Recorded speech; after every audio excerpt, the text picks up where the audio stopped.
Most famous people in the world and ambassadors for our country across the globe.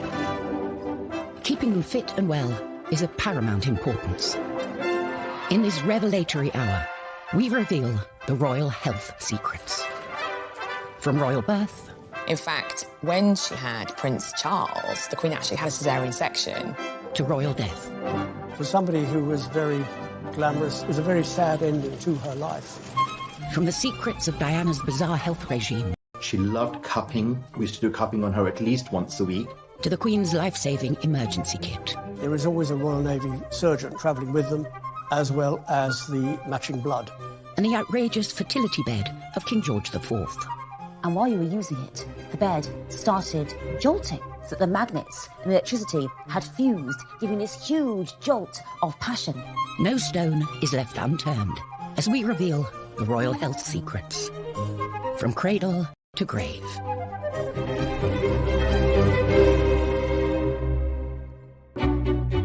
The royal family lead lives of jaw-dropping luxury and glamour in return for carrying out their duties. And there's one duty that's more important than any other. It can certainly be argued that the most important role of the royal family is to keep the royal family going. That means producing heirs and making sure that they produce heirs. The nation's rejoicing is marked by a salute of guns. Her Royal Highness is the proud and happy mother of a prince. The first stop on our tour of royal health, birth. Prince Harry dozed, behaving impeccably. We're used to royal babies born in private hospital wings and paraded in front of global press. But it was a different story. The Queen gave birth to Prince Charles in 1948.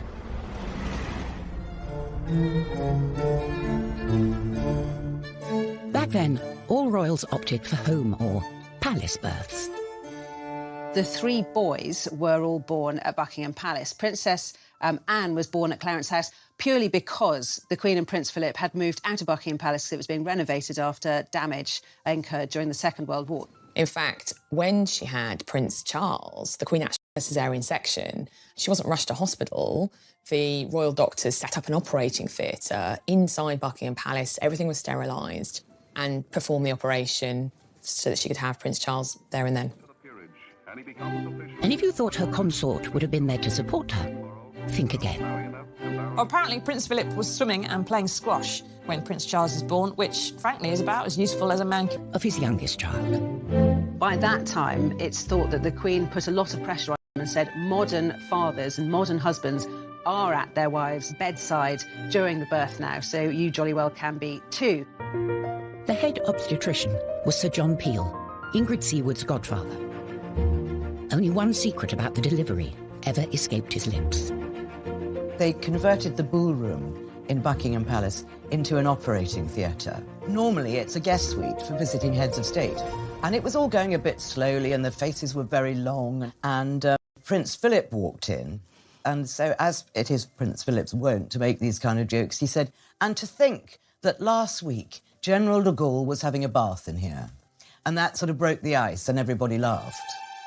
In those days, there was no rush to display the baby. There are some very sweet pictures of the Queen in bed, cuddling the baby Prince Edward, and next to the bed are her older children, Prince Charles and Princess Anne, and that group picture of the four of them shows, I mean, Edward was at least a couple of days old by this point, but the Queen was still in bed, kind of in confinement.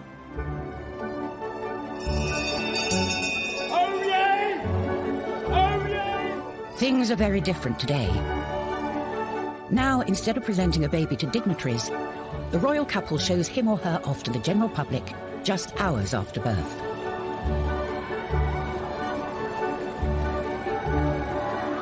And this is where it usually happens. The Lindo, a private wing of an NHS hospital close to Kensington Palace.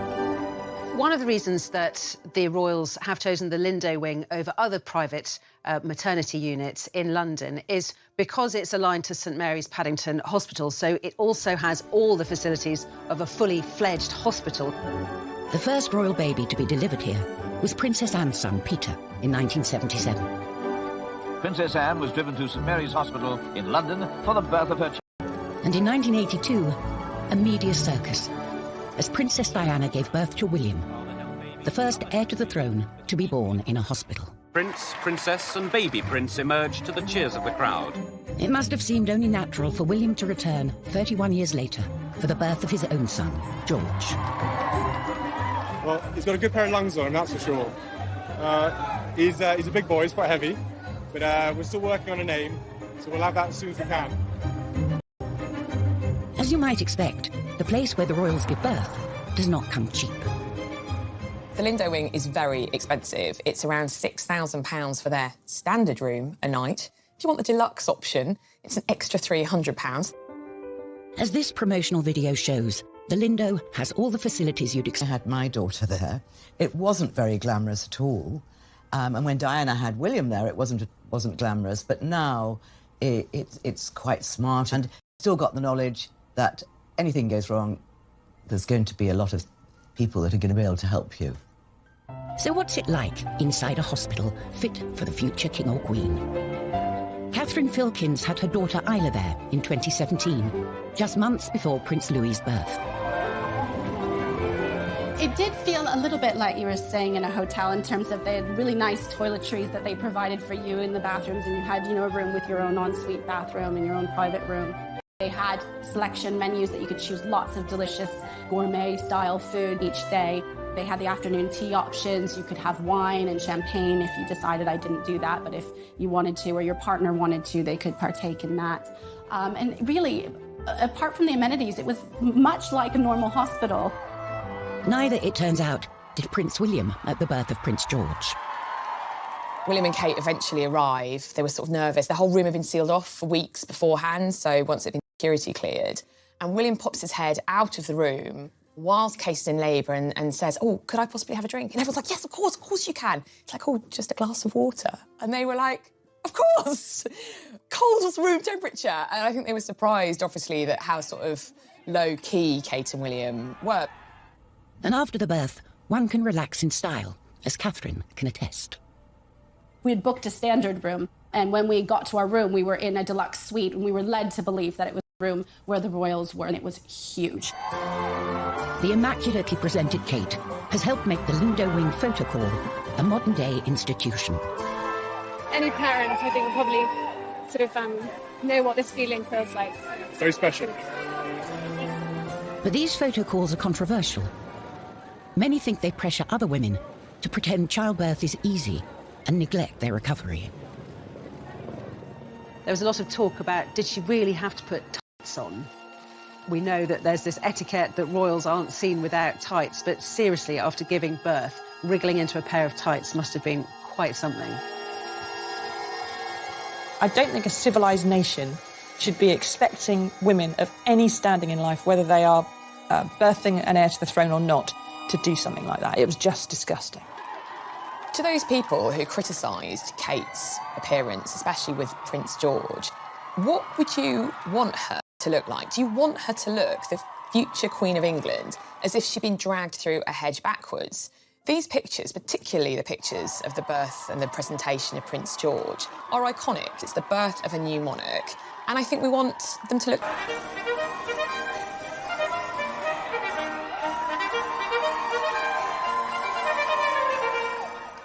Coming up, the secrets of George IV's outrageous fertility bed. The bed started jolting so that the magnets and electricity had fused, giving this huge jolt of passion.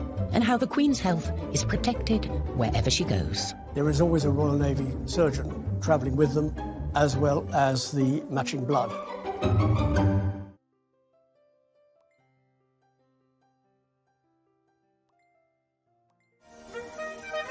The modern royals seem to have no problems in the fertility department. However, back in 1779, King George IV sought some help from an upmarket fertility aid, the celestial bed. In 1781, James Graham, a sex doctor, a quack, a health doctor, he opened the Temple of Hymen in the Strand, and he sold time on the celestial electrical throne, he sold electrical pills, electrical cream, and he also sold a night on the celestial electrical bed for the huge sum of £50. That's over £4,300 in today's money to enhance your reproductive health. You got on the bed, and these servants were dancing around it, playing on their harps, glamour girls. And while you were using it, the bed started jolting, so that the magnets and electricity had fused, giving this huge jolt of passion. Now, this was supposed to be for fertility and to create a child. I'm afraid to say that lots of people used it just to have fun, including the future George IV, the Prince of Wales, who apparently went on there with his mistresses for a wild time. From fertility to vitality. Far from the quack doctors behind George's celestial bed, the modern royals have constant medical attention of the highest quality, and doctors at their beck and call. The medical care that the Queen receives is different from ours. She has the best doctors in the land, and she doesn't just have one doctor. There'll be three who to consider her problems and come to an agreement about how best to treat it, whatever it might be. The royal doctors accompany the Queen wherever she goes. When the Queen travels, there is always a Royal Navy surgeon travelling with them, a defibrillator, as well as the matching blood. With some of the places they go to, there's never any guarantee that there is going to be the right blood, and they prefer to carry their own. But the Queen's constitution isn't just down to her doctors. Her active and outdoorsy lifestyle has played a part. Isn't the Queen amazing? 93, still incredibly as fit as a fiddle, and on her feet for hours. A fiery stallion. She rides these fell ponies who are very broad and very comfortable, a little bit armchair, because she injured her knee, and of course she says she's a fair weather rider now, but you can't blame her for that. Many of us without the Queen's willpower need a little help to get fit. That's where personal trainer Nadia Fairweather comes in. In 2009, Princess Beatrice called in Nadia to take a 360-degree look at her diet and exercise. Beatrice came to me because she had some unfortunate photos taken of her on the beach when she was a teenager, and they were quite unflattering, and they made her feel really badly about herself. I think the pressure on the princesses is really hard because they're in the public eye all of the time. You can never have an off day. The royal can face different barriers to staying fit than we do. Firstly, there's those huge banquets that Beatrice would have to attend. Our little trick was that she would eat before she left, so she had a full stomach before she arrived so that she wasn't eating everything on offer when she got there. Then there's the paparazzi and the public. Beatrice and I used to train really early in the morning to avoid people recognize her, and they would often interrupt our session. They'd get right in her face, not even ask, they'd just take a photograph of her. Someone who doesn't need help to motivate herself is the Duchess of Sussex. With Meghan, the royal family has gained a real fitness fanatic. We all know that Meghan, the Duchess of Sussex, is a yoga aficionado. Her mother is a yoga instructor, so she's been doing it all her life, and we know has even introduced Harry to the delights of yoga and has been getting him to do an early morning yoga session. She likes doing it in the dark with hip-hop blaring, maybe a few candles. Meanwhile, Meghan's husband, Prince Harry, is a member of the swanky Kicks gym in Chelsea. Kicks Gym, KX Chelsea, is so exclusive. It's £600 a month. Yes, it does have gym equipment in there, but it also has, a restaurant, it has a spa. Prince Philip, on the other hand, has followed a more no-thrills approach. When he was first married to Princess Elizabeth, he used to put on sweaters and run around the garden until he got a real sweater. The Queen thought he was mad. His tailor says that he's never actually had to take out any of his clothes. He still fits into all the uniforms he's had his entire life, which for a man pushing 100 is extremely impressive. The answer for everyone should be keep fit and stay alive. The secret to Philip's success is the 5 Basic Exercises programme, or 5BX, an 11-minute routine developed for the Royal Canadian Air Force. The advantage of the 5BX is that you don't need any equipment, it doesn't take up a lot of space or a lot of time. All the major muscles in the body have been used, so you see that it is balanced. For some royals, keeping fit and healthy isn't enough. They like to take matters into their own hands, using alternative therapies to treat themselves. The royal family for many, many generations have been fascinated by homeopathy, by alternative therapies, by the occult. Prince Charles is a passionate advocate of homeopathy, and in 2019, controversially, became patron of the Faculty of Homeopathy. He's absolutely devoted to it, and it's one of the weaknesses that people see in his critical thinking. Homeopathy is based on the principle that a substance that causes a symptom can also cure that symptom. Britain's most senior doctor, Dame Sally Davis, said she was perpetually surprised homeopathy was provided on the NHS and branded it as rubbish. In 2017, NHS England stated that no GP or prescriber should be providing it at all. However, the British Homeopathic Association maintains that a growing body of published research in good quality peer-reviewed journals shows that homeopathy has a positive effect. Prince Charles should be using his absolutely huge profile and platform to be promoting something that has evidence behind it, something that is going to actually help genuinely his nation. Famously, the biggest advocate of alternative therapies in the royal family was Princess Diana. That is liver meridian, take away all your tension. Dr. Lily Howyu is an acupuncturist who treated Diana for stress and anxiety from 1996 until her death. She come 1 week, at least about 6 months. And after that, you know, even after 1 month, and she kept telling me, she said, Dr. Lily, I never feel as good as now physically. Acupuncture really can help her to calm her down, to give her more energy. And also, she said before, when she faced problem, she easily to break a tear and then lose her temper. And now she just face it. Princess Diana always said, if it can help me, it of course can help other people with similar problem like me. But Princess Diana didn't stop at pins. In his Marylebone clinic, Nish Joshi is practicing an Eastern therapy called cupping. She loved cupping. We used to do cupping on her at least once a week. What you're trying to do is you're improving the flow of blood into a tissue by creating a vacuum to therefore allow detoxification of... At the time of her separation from Charles. Anish took her holistic health in hand, from cupping, osteopathy, and nutritional advice to cognitive behavioral therapy. Visualization exercises, starting to get her to sort of understand how to meditate, how to start creating a more positive attitude as well. I remember once going into her bathroom and around her mirror, she had Post-it stickers with little positive messages on there. And I just thought that was really amazing that, you know, she herself used a lot of positive affirmations to motivate herself on a daily basis. Nish's relationship with Diana was more than that between most therapists and patients. I mean, sometimes on a Sunday, she would just come over and we would just cook lunch together and just flop and, you know, watch TV, and it was fun. While many people thought Diana pursued fads, Nish thinks she was simply ahead of her time. Diana was really a sort of a trendsetter. She was exploring more natural approaches to her own well-being. Alternative therapies weren't just for modern royals. From Henry VIII's gammy leg to Queen Anne after she had a fit, bloodletting was a favourite medical treatment for 2,000 years.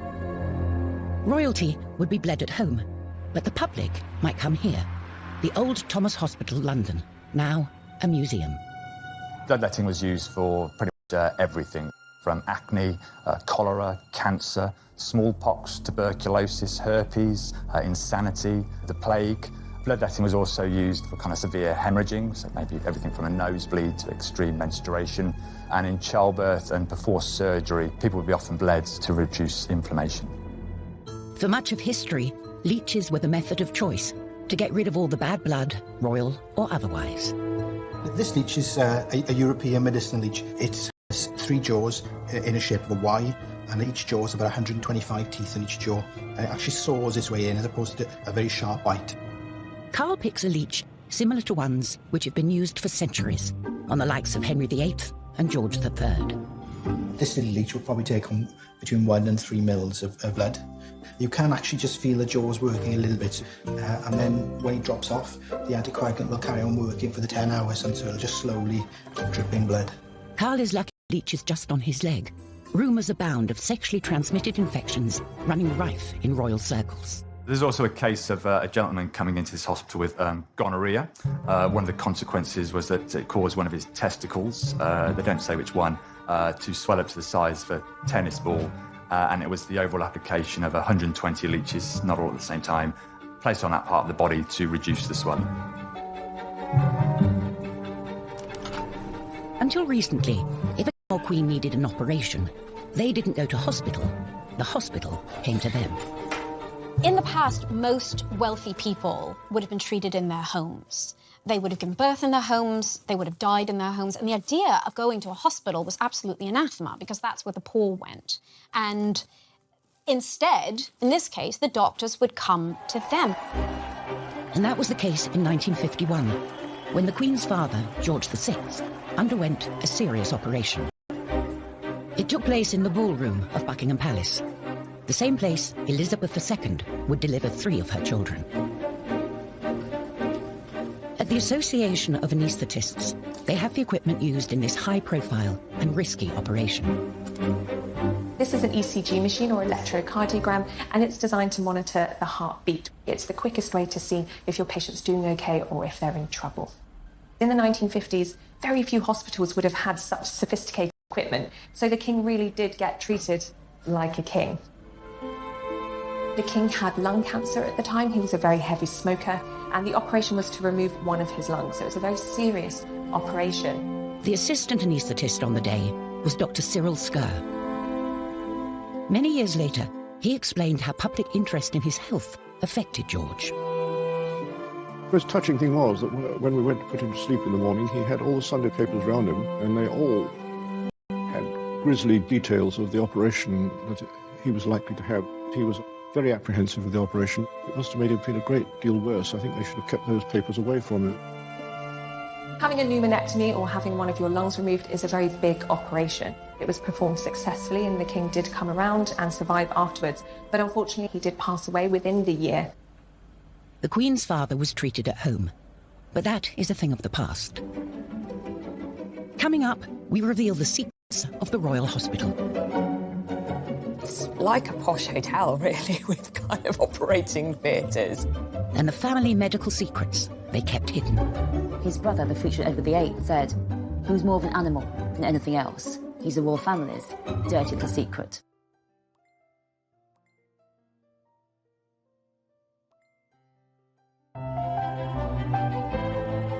For many centuries, the health of the monarch was seen to reflect the health of the nation. If you think about when the king or queen was the head of this country in all ways, constitutionally, if there was even a rumour or a suggestion that they were unfit to reign, it had huge ramifications for the security of the country. Even today, if you're a royal and you catch a sniffle, expect everyone to be talking about it. Their bodies aren't really their own. Any kind of minor health ailment, let alone a major health ailment, particularly when it comes to the monarch, our present-day queen, is not just over, but kind of we worry about as a nation. It's a massive story. So it's important that our Royal Highnesses get the best care. And instead of the palace, nowadays, royal health gets dealt with here.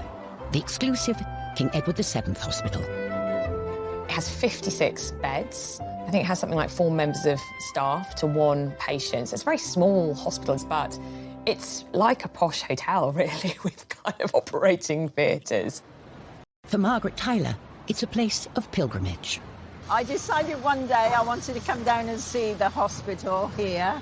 It wasn't actually really like a normal hospital. The rooms were lovely, sort of panelled and that sort of thing. It just felt like a normal large house. Charming, I would say the word is charming.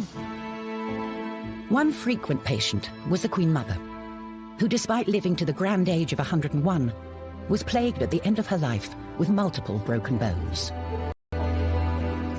They might be the royal family, but they cannot stop time.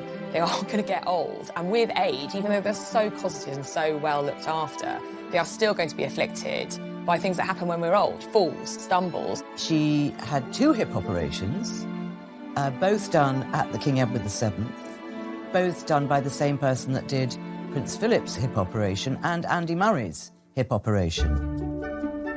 Her daughter, the Queen, has better luck with her health, but isn't immune to all illness.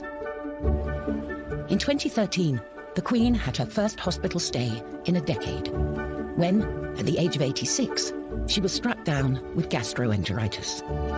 Gastroenteritis is mainly vomiting and diarrhea. You can also get other symptoms like stomach cramps, fevers, muscle aches, loss of appetite. For most people, it goes away in a few days without any treatment, but in the elderly, it can be severe and it can be bad enough to get them hospitalised. When the Queen was hospitalised in 2013, it did cause a big shock because she's so famous for being in good health and not giving in to anything, and certainly not cancelling any trips. She had to cancel not only some domestic trips, but a trip to Rome and Italy as well. That the Queen is so rarely ill and that she recovers so quickly, to me, is testament to her baseline health. It's so impressive that she just bounces back as well as she does.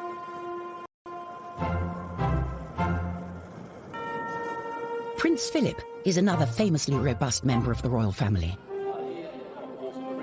But by the time he reached his 90s, even his health was beginning to fail. For about 4 hours in good old English drizzle in the middle of the River Thames, he was taken to hospital with a bladder infection.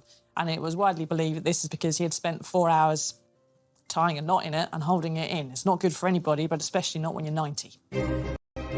And while getting sick isn't often a matter of choice, dangerous hobbies sure are. The royal family's love of horse riding is well known, but it can come at a cost, as Princess Anne found in 1976.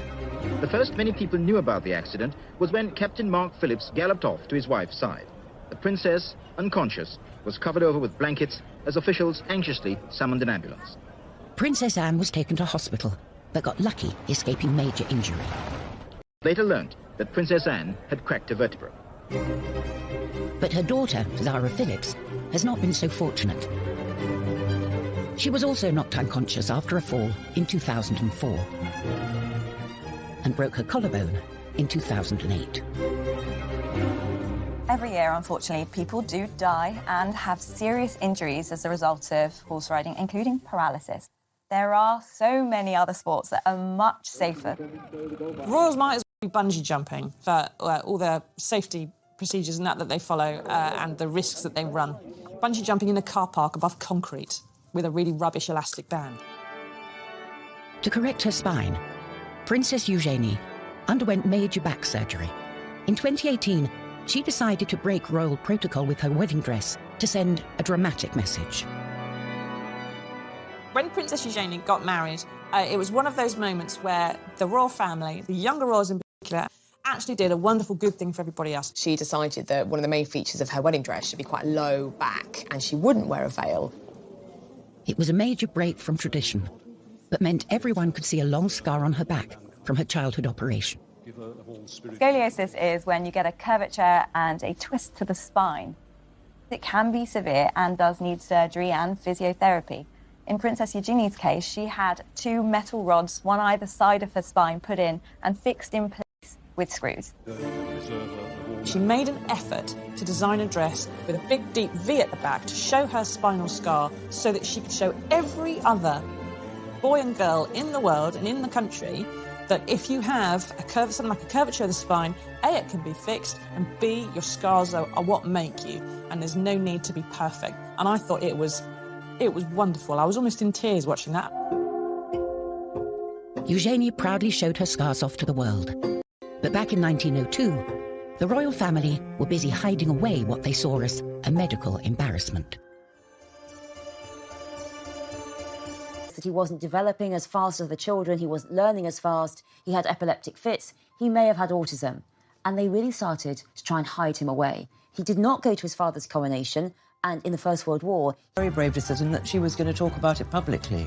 Anorexia, bulimia, show how an individual can turn the nourishment of the body into a painful attack on themselves. She told me that when she gave the interview to Panorama and talked about bulimia, and she said she had so many letters saying, I'm so glad you talked about it so openly. Because, you know, we talk about all these things very, very openly now, but go back, 25 years and people didn't. Unsurprisingly, Princess Diana's untimely death in 1997 had a major impact on the mental well-being of her children. I think Prince William and Prince Harry suffering mental stress and mental anguish really came as a result of her death. Harry was 12, William was 15. All around them, people were weeping and wailing while they were maintaining the royal family mantra, you do not show private grief on a public sleeve. They were talking to people, they were shaking hands, they were smiling, they were looking at the inscriptions on the floor of tributes. They were probably burning up inside, screaming inside. What happened on the 20th anniversary of Diana's death is that William and Harry started to talk about it. All I can hear is her laugh in my head. And that sort of crazy laugh of where there was just pure happiness shown on her face. They started to say how affected they'd been and how gut-wrenchingly awful it was and how... Someone, in his late 20s, he kind of tried to bottle it all up and suddenly he realised, I've got to get help.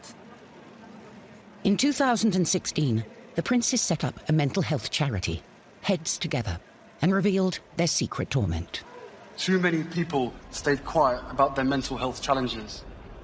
And we saw that this fear of even talking about a problem often meant that issues could quickly escalate out of hand.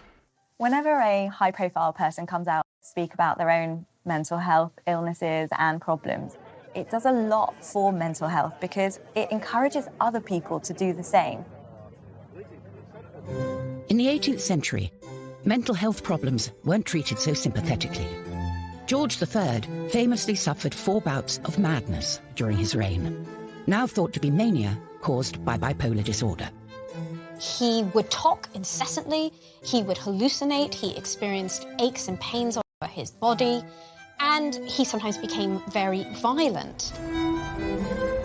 Desperate to cure him, George's doctors detailed his treatments in daily letters to the government. So here we've got a series of letters from the doctors who were looking after George III during the first episode of his illness in 1788 to 89. They had a lot of ideas. They would have been using traditional techniques like bloodletting, blistering, using purgatives like senna, so a laxative. To make him big. I mean, it was pretty horrific. One of the daily bulletins describes how the king has been in the straitwaistcoat the whole night. So he's basically been tied in his bed. So they talk about what a terrible night he's had. This is someone who his mental health is paramount because his mental health is the country's mental health. So this is a political crisis, but yet it's all about the king's body.